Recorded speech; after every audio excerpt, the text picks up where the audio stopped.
عملی اقدامات کرتے ہیں. لیکن چلیں اچھا ہے, کم از کم وہ مسلمانوں کو کہہ رہے ہیں, واز ہی کر رہے ہیں اور کچھ نہیں تو, حالانکہ ان کا کام تو ایکشنز کا ہے, لیکن چلیں واز کر رہے ہیں کہ مسلمانوں کو اپنے اختلافات بلا کر اکٹھے ہونا چاہیے. یہ ملاقات وہاں پر ہوئی ہے.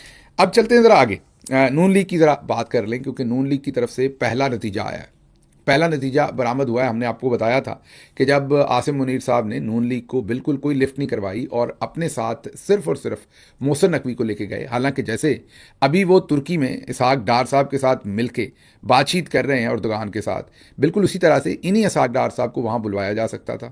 یہ بھی محسن نقوی صاحب کی طرح باہر بیٹھ جاتے میٹنگ سے, کو حرج تو نہیں ہونا تھا, لیکن کم از کم عزت رہ جاتی, بات رہ جاتی. ٹرمپ کے ساتھ اگر کوئی تصویر بنی ہے اس میں ان کو بھی کھڑا کر لیتے, اور کم از کم نون لیگ کے پاس فیس سیونگ رہ جاتی پیچھے گھر میں پاکستان میں, کہ ہمیں بھی پوچھ پاچھ لیتے ہیں تھوڑا بہت. لیکن وہاں پر نون لیگ پر بالکل ٹرسٹ نہیں کیا گیا کہ جو اندر, اور ظاہر ہے شاید اندر ڈیل ہی ہم نے ایسی کی ہو, کمرے کے اندر معاملات ہی صدر ٹرمپ کے ساتھ ایسے طے کیے ہوں کہ اس میں فیلڈ مارشل صاحب اس بات کو برداشت ہی نہ کر سکتے ہوں, یا کیونکہ سیاسی لوگ تو آپ کو پتہ ہے پھر باہر اندر بات کر دیتے ہیں. تو جو بات چیت طے کی ہو, جو وعدے کیے ہوں ایران جنگ میں پاکستان نے, اس میں شاید ان کو خفیہ رکھنے کے لیے یہی مناسب سمجھا گیا فیلڈ مارشل صاحب کی طرف سے کہ نون لیگ کے کسی بھی آدمی پر ٹرسٹ نہ کیا جائے, یا کسی بھی سیاستدان پر ایسا ٹرسٹ نہ کیا جائے. اس لیے نہ پیپلز پارٹی سے کوئی, نہ نون لیگ سے کوئی, کسی کو لفٹ نہیں کروائی گئی. اور ترکی میں آپ دیکھ رہے ہیں کہ وہ اکٹھے مل رہے ہیں, لیکن امریکہ میں کسی کو نہیں بلایا گیا. اب اس کی جو رنجش ہے یا اضطراب ہے یا پریشر ہے, میں نے اسی دن آپ کو بتایا تھا کہ نون لیگ اس کا بہت پریشر محسوس کرے گی. اس کا پہلا نتیجہ آیا. یہ ٹویٹ دیکھیے, یہ خواجہ سعد رفیق نے کیا ہے کہ جس کو آپ چارہ ڈال رہے ہیں وہ چارہ بھی کھائے گا اور دلتی بھی مارے گا آپ کو. یہ صدر ٹرمپ کو وہ گدھا کہہ رہے ہیں اور ان کی طرف اشارہ کر رہے ہیں اور فیلڈ مارشل صاحب کو بتا رہے ہیں. اب اس وقت خواجہ سعد رفیق جو ہیں وہ کسی حکومتی پوزیشن پر نہیں ہیں, لیکن خواجہ سعد رفیق جو ہیں وہ ان کے ایک one of the main faces ہیں پی ایم ایل این کے. اور ظاہر ہے ورکرز اور رینک اینڈ فائل کے اندر کیا فیل ہے اس کو آپ نے گیج کرنا ہو تو خواجہ سعد رفیق کی اس اسٹیٹمنٹ سے کر سکتے ہیں. دوسری طرف جو پرائم منسٹر ہیں فارم 47 کے, وہ خاموش ہیں سارے معاملے کے اوپر. محترمہ مریم نواز صاحبہ بالکل خاموش ہیں سارے معاملے کے اوپر. اگر کوئی بولا ہے پوری نون لیگ میں سے تو وہ خواجہ سعد رفیق بولے ہیں کہ جن کو آپ چارہ ڈال رہے ہیں وہ آپ کو دلتی ماریں گے. مطلب کہ نون لیگ اپنا ڈسپلیجر شو کر رہی ہے. غصہ تو وہ ٹرمپ پہ نکال رہے ہیں, لیکن اصل وہ عاصم منیر صاحب کی یہ جو ساری ملاقات اور معاملات طے کیے گئے ہیں ان سے نالا ہیں. آگے چل کے آپ کو یہ بھی بتائیں گے کہ نون لیگ کے لیے ایک اور بھی ہزیمت ہے, ویسے تو روزی ہوتی ہے لیکن ایک اور ہزیمت بنی ہے, اور وہ عظیمت یہ بنی ہے کہ ماضی میں ٹرمپ کو کیا کہتے تھے اور اب کیا کہتے تھے. اس کا آخر میں آپ کے سامنے کچھ احوال رکھنے کی کوشش کریں گے, لیکن پہلے صدر ٹرمپ کی ایک سٹیٹمنٹ بہت معنی خیز ہے جو آپ کے سامنے رکھنا ضروری ہے. صدر ٹرمپ نے کہا کہ مجھے نوبل پیس پرائز ملنا چاہیے. انہوں نے بہت ساری باتیں کی, افریقہ کے اندر کو حال ہی میں جنگ روانڈا وغیرہ کے درمیان انہوں نے بند کروائی, اس پر کہا کہ مجھے نوبل پیس پرائز ملنا چاہیے. اس کے بعد سربیا کے معاملے کے اوپر انہوں نے کہا کہ مجھے ملنا چاہیے. انڈیا اور پاکستان کی جنگ بند کروانے پر انہوں نے کہا کہ مجھے ملنا چاہیے. پھر یوکرین اور روس کی جنگ پر انہوں نے کہا میں کوششیں کر رہا ہوں امن کی, مجھے نوبل پیس پرائز ملنا چاہیے. لیکن انہوں نے کہا کہ مجھے انہوں نے یہ نوبل پیس پرائز جو ہے وہ دینا نہیں ہے. اس کی وجہ یہ ہے کہ وہ کہتے ہیں یہ پرائز جو ہے یہ لبرلز ایک دوسرے کو دیتے ہیں. میں کیونکہ اس طرح لبرل نہیں ہوں, مذاق اڑا رہے تھے وہ ان کا, تو مجھے یہ پرائز کبھی بھی نہیں دیں گے. حالانکہ حق میرا بنتا ہے, ایک دفعہ نہیں 3-4 میرے نوبل انعام جو ہے ان کے اوپر میرا حق بنتا ہے, یہ صدر ٹرمپ نے کہا. لیکن اسی بات چیت کے اندر انہوں نے ایک بہت ہی معنی خیز بات چیت کی جس میں کافی کچھ انہوں نے کنوے کر دیا کہ شاید فیلڈ مارشل صاحب کی ملاقات کے ساتھ وہاں پر کیا کچھ ہوا. انہوں نے جب اپنی تمام کامیابیاں گنوائیں تو اس میں انہوں نے ابراہیم اکارڈ کا ذکر بھی کیا, جو معاہدہ وہ مسلمان دنیا اور اسرائیل کے درمیان کروانے کی کوشش کر رہے ہیں. اپنا حالیہ مشرق وسطیٰ کا جو ان کا دورہ تھا, جس میں یاد کیجئے کہ وہ قطر گئے تھے, یو اے ای گئے تھے اور سعودی عرب گئے تھے, اور اس وقت بھی سب کو پتا تھا کہ یہ جو ابراہیم اکارڈ ہے اسی پر کام ہو رہا ہے, جس میں ان ممالک نے اسرائیل کو تسلیم کرنا ہے.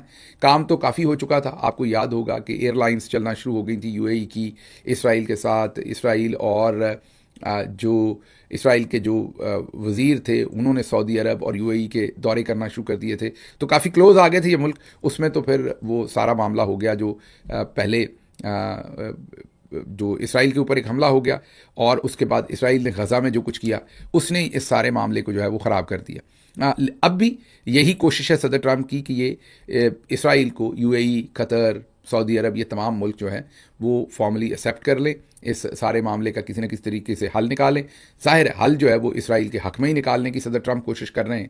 اور اب انہوں نے ایک بہت ہی معنی خیز اسٹیٹمنٹ دی ہے. انہوں نے کہا ہے کہ میں ابراہیم اکارڈ پر بھی کام کر رہا ہوں, اور اس میں صرف سعودی عرب نہیں اور بھی ملک اور بھی نئے ملک جو ہیں اس میں اب اسرائیل کو تسلیم کر لیں گے. یہ جو نئے ملک ہیں, یہ جو نیا اضافہ انہوں نے کیا ہے, اگر آپ پچھلے چند دنوں کی ان کی روٹین دیکھیں تو کسی اور مسلمان ملک کے ساتھ ان کی ملاقات یا بات چیت نہیں ہوئی سوائے فیلڈ مارشل صاحب کے. تو فیلڈ مارشل صاحب کی ملاقات کے فوری بعد انہوں نے جنگ کا اسکیجول دیا تھا کہ 2 ہفتے کے اندر اندر جو ہے وہ اب ہم حملہ کرنے کا فیصلہ کر لیں گے. اور اس کے لیے اگلی خبر ہمارے پاس ہے کہ شاید وہ 2 ہفتے کے اندر اندر والا جو فیصلہ ہے وہ شاید بہت جلدی ہی وہ کر لیں. لیکن اسکیجول جاری کیا تھا فیلڈ مارشل کے ساتھ ملاقات کرنے کے بعد, جو شاید معاملات طے ہونا تھے وہ انہوں نے کر لیے تھے ان کے ساتھ. اب جو اگلا معاملہ وہ بول رہے ہیں وہ یہ کہہ رہے ہیں کہ ایک اور ملک بھی یا اور ملک بھی اسرائیل کو تسلیم کرے گا, اس معاہدے کا حصہ بنے گا. میں یہ حتمی طور پر انہوں نے پاکستان کا نام تو نہیں لیا, لیکن اگر آپ سیاق و سباق کو دیکھیں, ریڈ کریں ساری سچویشن کو, اور جب سے فیلڈ مارشل صاحب پاکستان میں اپنے اقتدار میں ہیں, آپ دیکھ لیجئے پاکستان میں فلسطین کا آپ نام نہیں لے سکتے, جھنڈا نہیں لہرا سکتے, کہیں پر پروٹیسٹ نہیں کر سکتے, اور اگر آپ کریں گے تو چکے جائیں گے. تو ان تمام چیزوں کو اگر آپ اکٹھا کریں اور صدر ٹرمپ کا حالیہ بیان آپ سنیں تو پھر لگ یہ رہا ہے کہ شاید ہم بھی اہلاً و سہلاً کرنے والے ہیں, یا اس طرف ہم نے بھی معاملات جو ہیں وہ شروع کر دیے.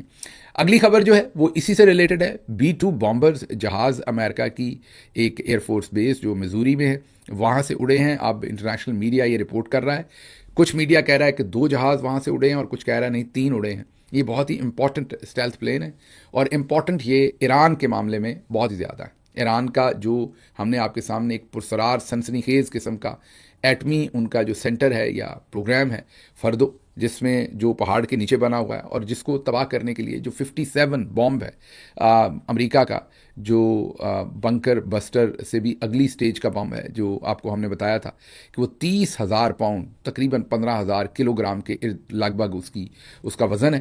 یہ B-2 بامبرز جو اسٹیلتھ پلین ہے, یہ واحد جہاز ہے جو اس کو کیری کرتا ہے اور اس کو جو ہے وہ گرا سکتا ہے جہاں پر گرانا چاہتے ہیں وہ. اور ایک جہاز میں ایک وقت میں 2 یہ 57 بم جو ہیں وہ آ سکتے ہیں, مطلب وہ 30,000 کلو گرام کے 2 بم جو ہیں ان کو لے جا کر گرا سکتا ہے.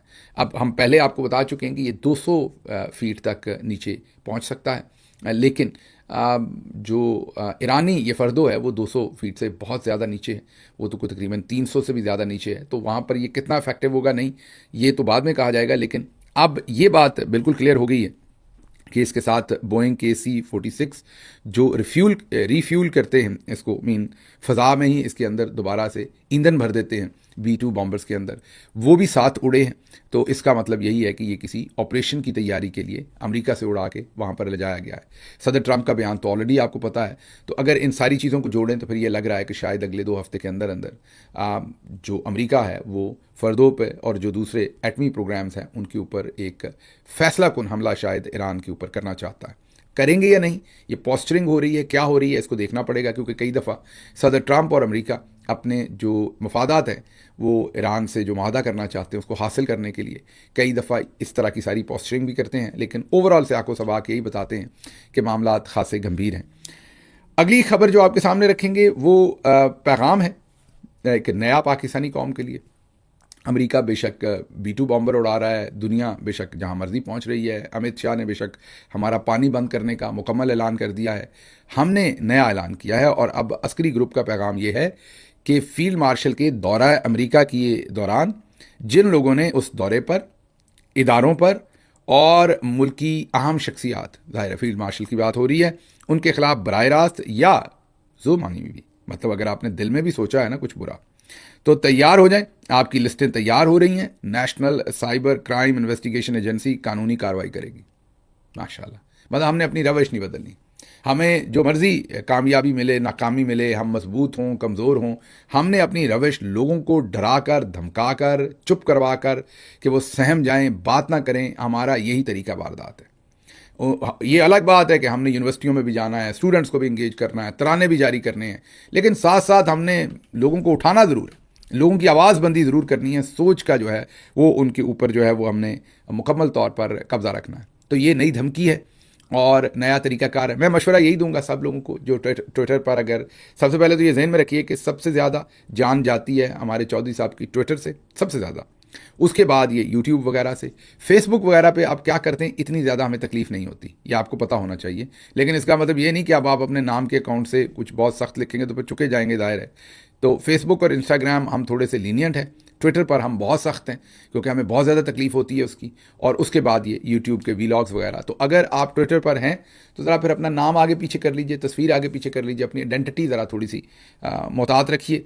تو باقی جو ہے لکھنا تو آپ کو پڑھنا ہے, ظاہر ہے, سوچ تو کبھی بند نہیں کی جا سکتی, لیکن دنیا جہاں مرضی پہنچ جائے ہماری سوچ وہیں پر ہے. اچھا, اگلی ایک ہم نے بڑا اہم کام کیا ہے, وہ یہ کیا ہے کہ فیلڈ مارشل صاحب نے یہاں ہمیں کیا بتایا تھا وہ تو آپ کو یاد ہی ہوگا. یہ ذرا سن لیجئے فیلڈ مارشل صاحب نے پاکستان میں نوجوانوں کو کیا کہا تھا, ہمارے پاس ان کے لیے کیا پیغام ہے, ہمارے سامنے وہ کیا سوچتے ہیں, ان کی پرسنالٹی کیا ہے, ان کے خیالات کیا ہیں, وہ معاملات کو کیسے ہینڈل کرنا چاہتے ہیں, وہ ذرا سن لیجئے. وَيَسْعَوْنَ فِي الْأَرْضِ فَسَادًا, اور زمین پر فساد برپا کرتے ہیں. کیا سزا ان کی؟ ان یقتلوا, قتل کر دو ان کو, او یسلبوا, پھانسی پر لٹکا دو, سلیب پر لٹکا دو ان کو, او تقطع ایدیہم وارجلہم من خلاف, یا ان کے ہاتھ پاؤں جو ہے مختلف سمتوں سے کاٹ. سن لیا آپ نے. تو یہ تو بات ہے یہاں. اب کامران یوسف اور دوسرے اخبار نویس خبر دے رہے ہیں کہ امریکہ میں جا کر انہوں نے بالکل ہی مختلف لائن لی ہے. یہ ذرا ورژن ان کا پاکستان ہے, یہ والا ماڈل پاکستان میں چلتا ہے, یہ بیانیہ پاکستان میں ہے. امریکہ میں جا کے کہا ہے کہ پاکستان کو لبرل اور پروگریسو بنانا ہے, جو اسلامی انتہا پسندی ہے, ریڈیکلائزیشن ہے, اسے ختم کرنا ہے. جو یہ اسلام بہت زیادہ ہم نے اپنے اندر نافذ کر دیا ہوا ہے, اس کو ذرا تھوڑا سا کم کرنا ہے. انہیں سینما اور مسجد ساتھ ساتھ چاہیے, جس کا دل کرے سینما جائے, جس کا دل کرے مسجد جائے. اس زمانے میں یہ ذہن میں رکھیے کہ شراب خانے بھی ہوتے تھے. میں صرف بتا رہا ہوں, میں یہ نہیں کہہ رہا کہ انہوں نے کہا ہے. فیلڈ مارشل نے شراب کا ذکر بالکل نہیں کہا, لیکن 1970 تک شراب خانے بھی ہوتے تھے, شراب بھی عام ملتی تھی. تو میں ہرگز یہ نہیں کہہ رہا کہ انہوں نے اپنے خطاب میں شراب کا ذکر کیا ہے, لیکن انہوں نے مسجد اور سینما کا اور 1970 کا ذکر کیا ہے. انہوں نے کہا ہمیں وہ پاکستان چاہیے. تو یہ مسجد اور سینما والا کام ذرا تھوڑا رہ گیا ہے. یہ آپ نے اپنے جو ہمارے فیلڈ مارشل صاحب اور ان کے ساتھیوں نے جو تحریک لبیک اور دوسرے لوگوں کو بہت امپاور کیا ہوا ہے, وہ والی سائڈ ذرا تھوڑی سی رہ گئی ہے. اس کو آپ ہی نے ہینڈل کرنا ہے کیونکہ یہ بھی تحفہ دیا ہوا آپ ہی کا ہے. باقی تو 1970 والا سارا کام آپ نے کر دیا ہے. لیکن انٹرسٹنگ یہاں بات یہ ہے کہ ایک طرف امریکہ جا کر بالکل لبرل اور پروگریسو امیج بنا دیا جاتا ہے, اور یہاں پر ہمیں جو ہے وہ سخت قسم کی قرآنی جو آیات کے تحت ایک میسج دیا جاتا ہے سخت قسم کا, کہ جس نے بھی کچھ ادھر ادھر دیکھا تو اس قانون کے اندر لا کر آپ کے ہاتھ پاؤں جو ہیں وہ کاٹ دیے جائیں گے. تو ادھر پیغام یہ ہے. یہ ان کا کیا فیلڈ مارشل صاحب پہلی دفعہ ایسا کر رہے ہیں؟ نہیں, یہ سیاستدانوں سے لے کے صحافیوں تک ایسا ہی معاملہ ہے. یاد کیجئے خواجہ آصف جب امریکہ گئے تھے تو انہوں نے امریکہ جا کے کہا تھا کہ جو عمران خان ہے وہ ریلیجیسلی ایکسٹریمسٹ ہے, ہم تو بہت معتدل ہیں, ہم تو لبرل ہیں, ہم جو ہیں وہ مذہبی طور پر اتنے ریجڈ نہیں ہیں, ہم تو پروگریسو اور لبرل پاکستان چاہتے ہیں. عمران خان مذہبی طور پر بہت اسلامی طور پر بہت ایکسٹریمسٹ ہے, یا بہت ہی اسلامسٹ ہے, بہت ہی سخت قسم کا مذہبی ہے. اور پاکستان میں اسی عمران خان کو یہ یہودی ایجنٹ کہتے ہیں, اور اپنے آپ کو امت مسلمہ کا جو آپ یہ کہیں کہ سیویئر کہتے ہیں, اور عاصم منیر صاحب کو سپہ سالار کہتے ہیں, مطلب کہ سپہ سالار کے وہ اسلامی ٹچ ذرا اس میں بہتر طریقے سے آتا ہے کہ وہ گھوڑے کی پیٹھ پر بیٹھے ہوئے ہیں. تو یہیں پر بات ختم نہیں ہوگی, صحافت میں بھی ایسے جناب موجود ہیں. آج ہی کی کارروائی دیکھ لیجئے, یہ انصار عباسی صاحب ہیں, ذرا غور سے آپ نے ان کی کارروائی دیکھنی ہے. انہوں نے 2 خبریں دی ہیں آج. پہلی خبر ذرا آپ غور کیجئے, انہوں نے کہا ہے کہ صحافت, سیاست اور جمہوریت یہاں ایک ایسے بدترین دور سے گزر رہے ہیں جس کی ماضی میں کوئی نظیر نہیں ملتی. صحافت کا جو حال ہے وہ ماشاءاللہ دور سے بھی بدتر ہے. سیاست پر سیاستدانوں کا کنٹرول نہیں رہا, جبکہ جمہوریت محض ایک دکھاوا بن کر رہ گئی ہے. اب آپ سوچ رہے ہوں گے کہ انصار عباسی صاحب تو کھانسی کا سیرپ بھی نہیں پیتے, تو ان کو کیا ہو گیا ہے؟ لائک کوئی ہجانی کیفیت ہو گئی ہے, کوئی سر پھر گیا ہے, کیونکہ ان سے بڑا تو جرنلز کا ٹاؤٹ کوئی ہے نہیں. یہ تو ہر بندے کے اوپر جو ہے وہ کورٹ مارشل اس کا کرواتے ہیں, ہر بندے کو سزائے موت دلوانا چاہتے ہیں. یہ تو اس قدر شرپسند انسان ہے کہ یہ تو مذہبی طور پر بھی شرپسندی پھیلاتا ہے. ہر جگہ کے اوپر منافقت کی جو اعلیٰ ترین مثال ہے وہ انصار عباسی صاحب ہیں. تو یہ انہوں نے کیا لکھ دیا ہے؟ یہ تو ایک دم جمہوری ہو گئے, ان کو بخار ہو گیا ہے. حالانکہ یہ پچھلے 3 سال میں جو گند انہوں نے اپنے منہ پہ ملا ہے, اس جمہوریت کو نقصان پہنچانے کا, پاکستان کے سسٹم کو, اور جرنلز کی پیغام رسانی جو انہوں نے کی ہے اس کی تو کوئی مثال ملتی نہیں. اور عوام کو جو انہوں نے جرنلز کے بہاف کے اوپر ڈرایا ہے اس کی کوئی مثال نہیں ملتی. تو آپ کہیں گے کیا یہ بدل گئے؟ نہیں. آج ہی کے دن مطلب یہ بے شرم اتنے ہیں کہ اتنا بھی خیال نہیں کرتے کہ ایک دن میں ایک بات کر لیں، دوسرے دن دوسری کر لیں. آج ہی کے دن یہ اردو کی ہم نے آپ کی ان کی خبر آپ کے سامنے رکھی جو جنگ میں چھپی ہے. آج ہی کے دن دی نیوز کی سٹوری ذرا دیکھیے. اس میں کہتے ہیں کہ from planning to follow up P M fully in loop on Trump chief of army staff meeting. اس میں جو جنرلز نے انہیں ٹیبل سٹوری کرنے کو دی وہ انہوں نے ٹیبل سٹوری کی. اوپر یہ اپنے منہ سے کہہ رہے ہیں کہ بدترین دور گزر رہا ہے، اس کی نہ صحافت نہ سیاست اور جمہوریت، ایک بدترین دور ہے اور اس کی پہلے کوئی مثال نہیں مل رہی. مکمل کنٹرول ہے. اوپر گلا کر رہے ہیں اردو میں، اردو کی خبر ہے. آج ہی کے انگریزی